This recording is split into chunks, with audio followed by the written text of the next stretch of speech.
Well, I went on through school and was very driven to be a pianist and to perform on stages. Funny how that worked out, isn't it? And I used to practice and practice and practice because I was driven. I had a goal. And isn't that what you have to do every day? When you have the goal, doesn't mean you like it, doesn't mean it's convenient, but if you're going to make the goal, you have to do the practicing. And that's what I did, every day practicing. Nobody had to make me do it. I had the goal. I set the goal for myself. Have any of you ever tried to get your child to practice and they didn't want to practice? They didn't see the goal. They didn't see what it was that they could accomplish. So by the time I got out of school, I had a degree in piano, and then I got a master's degree in choral conducting. And I thought I was ready for life, that everything was going to work out fine. Isn't that what they told you? You're going to, grow up and go to school and get a good job, and everything will be fine. How many know it's not fine now? I understand you have this wonderful term here called redundant. Is this correct? This happens to people. So I thought, what's happened now? I have all these degrees and everything should be good, and it wasn't good. And I had 2 young children. They were 4 and 7. And someone showed me this business. And I didn't believe it. So if you're here for the first time today and you're wondering, is this true? Could it possibly be? I'll tell you. I'm 1,860 years old now, and it's really true. So from the time I started till now, it's 26 years, I've never seen a business that has more possibility for you for the future than this. And I've been offered hundreds of businesses. I'm sure Trevor and Graham and Hillary have too. Buy companies, get into companies, but I've never seen anything with this kind of potential. So you are an absolutely perfect place for this. But I was checking everything, looking over everything, wondering, would this thing work? And I remember thinking, boy, this better work out or I'm going to kill somebody. Because they tell you all these things and how you should work and everything. So I go to my first convention. Now, first of all, they told me we had to go to a convention in Portland. Now, for me, in good weather, that was 4 hours. But we had a lot of snow in Oregon. And so in bad weather, that could be 6 hours. How long is it going to take you to get to Gothenburg? Depends on if you swim or fly, I guess. But, it's a ways. And it's a commitment for you to think about. Should I go? Is it really worth it to go? Well, this is how I had to go. Number one, it dawned on me one day that if I were going to have any money at all to build any kind of a business, I had to sell products. What a phenomenal idea. So I began to get some retail clients and to sell products so that I had the money for my meetings and for my tapes and my tickets. But I didn't count on needing money for a hotel room. So I drove over there in my Volkswagen, and I slept in the Volkswagen at the meeting. 2 nights. It's a little cold in the winter in Oregon. But you know what? If you have a goal, you can do it. And when I would take the kids, I always made sure I arranged babysitting in the town where we were going. Much cheaper. And I'm with the kids all the way there. Arranged babysitting there. And then I took the kids on a special treat afterwards. And I would always tell them, kids, this is going to be so much fun. We're going to go camping in the city. You've never been camping in the city before. It's really fun to go camping in the city. So we'd pack a little lunch, and we'd take their little sleeping bags and everything, and I'd take them over to the babysitters, and then when we were done, I'd smile, thank you very much, and then we'd go back and park in a gas station overnight, and we'd camp in the city. And they're all, if mom thinks it's fun, they think it's fun. Hello? Right? If you're acting like it's a drag, it's a drag. But if you think it's fun, they think it's fun. So we had picnics in the car. We had camping in the car. Oh, by the way, this is a Volkswagen. Some of you are too young to remember that, but they were called Bugs appropriately. And I used to wear one. You just put it on and you stir it up and you take it to work. Literally, the first day I drove it, I couldn't figure out reverse because I didn't know about that push-down thing. So I just got it neutral and I got out and I pushed the car around the direction I needed to go. It was very easy, actually. It wasn't a problem at all. Then got it in the first gear to take off. But that's how I started. Do any of you feel encouraged yet? So when you talk about, I have no time and I have no money, I always say, I'll match you. I was teaching full-time at a university. I taught 35 piano students every week. I would go back to the college and teach 4 nights of night school. And then I directed community theater on Saturdays. And then at church on Sunday, I played the organ and directed the choir. Tell me you're busier than that. And then no money. Remember me? I'm already in the hole every month. So when they told me we could make $400, I was extremely excited because that's exactly how much I was in the hole every month. I made $800. I had $1,200 worth of bills. So even a music teacher can figure out, hey, if I had $400, I could just get even, you know? So I realized I didn't know much about business. I could tell you all about Beethoven and Bach and the boys, but I didn't know anything about business. But suddenly it dawned on me, they have a school. Today you are in school.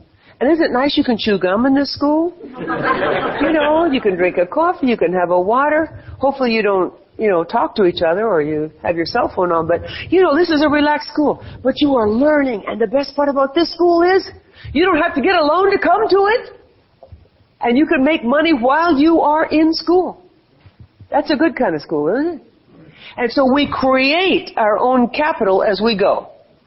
So however much your budget is that you need every month, whether it's, money for babysitting or money for gas in your car, I think you need that here. It's very expensive, your gas here, I think. And so whatever it is that you need, then create it out of your clients. And hello, what's happening to your PD all the time? Oh, it's going up at the same time. So when I finally got that through my very thick and stubborn head, things began to happen and things started to grow. So I began to dream about the future and what it could be. And the children had very specific responsibilities. Paul was 4. His job was to deliver the orders to the neighbors. Now, I lived out of town a little ways, and so when somebody ran out of dishwasher soap, they didn't go to the store, they called Beverly. And so Paul would run down to their house and give them the dishwasher soap. The key thing was I had it where? On hand. It wasn't, I can order that for you. I had it on hand because that was a customer. So he'd go down there, and the joke was, I'd always say, Paul, make sure you get the check. They'd always give him candy, cute little boy. I said, forget the candy, I need the check, That's the way it was with the piano students, too. Some weeks they paid, and some weeks they didn't pay. So that was always our little joke. So Paul would deliver the orders. Debbie's job at 7 was to answer the phone nicely and take the orders. Do you know children can answer the phone well if you train them? Hi, this is Debbie speaking. May I take your order, please? So she'd write it all down, and then he'd deliver the order to the neighbors. So they each had specific jobs. And when I went out to show the plan, it was a reward for them because they got to go to a friend's house. I found a mother whose husband worked late at night, and she had 2 children my kids' age, and I would take the kids over there with their sleeping bags, more inconvenient for me, but more fun for them. A mom that I knew would take care of them, and they would stay there, and she'd help them with their homework and tuck them in their little bags, and I'd come in about midnight, pick them up in their bags, and carry them home. Difficult, but worth it, because I wanted to make sure my children were taken care of, and they were having a good time at the same time. But we had goals all the way along. When Mom hits 15%, you can spend $15 in the catalog. And when we go silver, you get a silver bike. So I made sure the day we hit silver that they each got a new silver bike. That was a big deal. I said, okay, now we're going to work really hard. And when we go emerald, we're going to Hawaii. You know how long that took? 4 years later. 4 years later.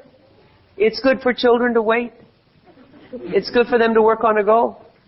How many times does your son or daughter want something, you stomp their feet a little bit or put their lip out so you get it for them? But teaching them that delayed gratification was one of the most important lessons that they learned about life. That things don't come easy and they don't come quickly.